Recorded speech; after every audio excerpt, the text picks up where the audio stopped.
CS of Interior, Honorable Kindiki. Tumpigie makofi.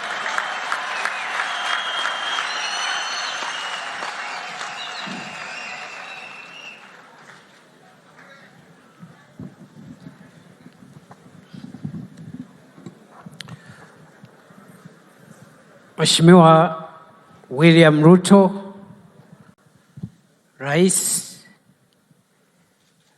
wa Jamhuri ya Kenya na Amiri Jeshi wa Majeshi ya Ulinzi, Mheshimiwa Rigathi Gachagua, Naibu wa Rais wa Jamhuri ya Kenya, viongozi wote walio hapa nikifuatilia itifaki zote. Mheshimiwa Rais, mimi nitaongea kwa ufupi kwa sababu niko na sababu ya kuongea kwa ufupi. Kwanza kabisa niko nyumbani. Ya pili, huu ni mkutano wako Mheshimiwa Rais, sio mkutano wangu. Tatu, tuko kanisani na tunaheshimu watumishi wa Mungu. Mheshimiwa Rais, asante kwa kukuja kushukuru hao watu wako ambao wamekuunga mkono kwa muda mrefu, na umefanya vizuri kushukuru Mungu hapa Tharaka Nithi, kwa sababu hata wakati mambo ilikuwa magumu hao watu wamesimama na wewe. Niambie watu wetu hapa Tharaka Nithi vile sio marais wote wale tunachaguanga wanarudi kutoa shukrani hapa nyumbani. Kuna mwingine tulichagua na hakurudi. Miaka 5 ikaisha na ilikuwa the last term, so hiyo tuliingia hasara kidogo. And so Your Excellency, we thank you for coming to say thank you here in Tharaka Nithi. Vile mimi nikiwa mzee wa mtaa hapa, mzee wa nyumba 10 hapa, nikiwa nyumbani niseme kwa wakazi wa Tharaka Nithi, hii debe mnapiga nyingi ambayo viongozi wote wamepiga, vile mmoja wenu amekuwa waziri na vile mmepata bendera kwa mara ya kwanza, mjue ya kwamba hiyo bendera imepatikana kwa sababu ya ile kura mlipigia William Ruto kuwa rais wa Kenya.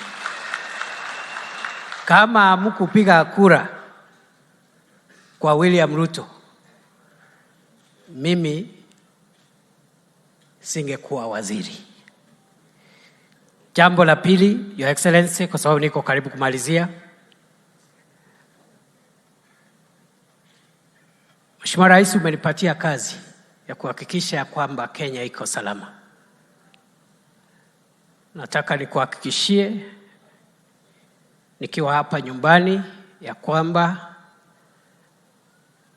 tutafanya yote yale ambayo inawezekana kuhakikisha taifa letu limebaki kuwa salama, kutoka Mombasa mpaka Busia, kutoka Lokichogio mpaka Loitoktok. Kila sehemu ya Kenya lazima iwe na usalama.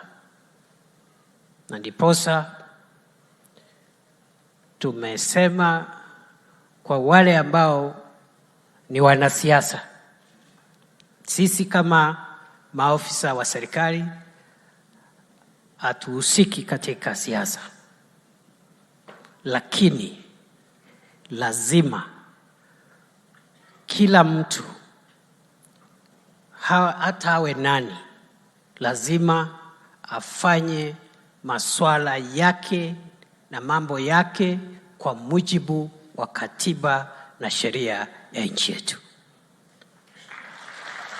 I want to assure you we'll be firm to make sure our country is a country governed by the rule of law, where everybody is subject to the constitution and the law of our country.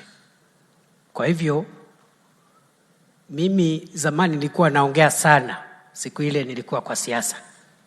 Lakini sasa maneno yangu imekuwa machache. Ni msamaha tu naomba Rais, kwa sababu dakika kidogo tu nilichelewa mahali, lakini niruhusu tu niseme nilichelewa kwa nilikuwa nimeenda ile mahali ulikuwa umesema nikimbia asubuhi. So nikakimbia hapo. Sasa otherwise si heshima kabisa. Ningekuja hapa hata saa moja kungojea. But I want to thank you, sir, for the privilege you've given me. I want to thank your deputy also for the support he continues to give me and my colleagues in the cabinet. And I think all of us together, under your leadership, this country is destined to greater heights. Kwa hayo mengi, naomba kwa heshima sasa nimwalike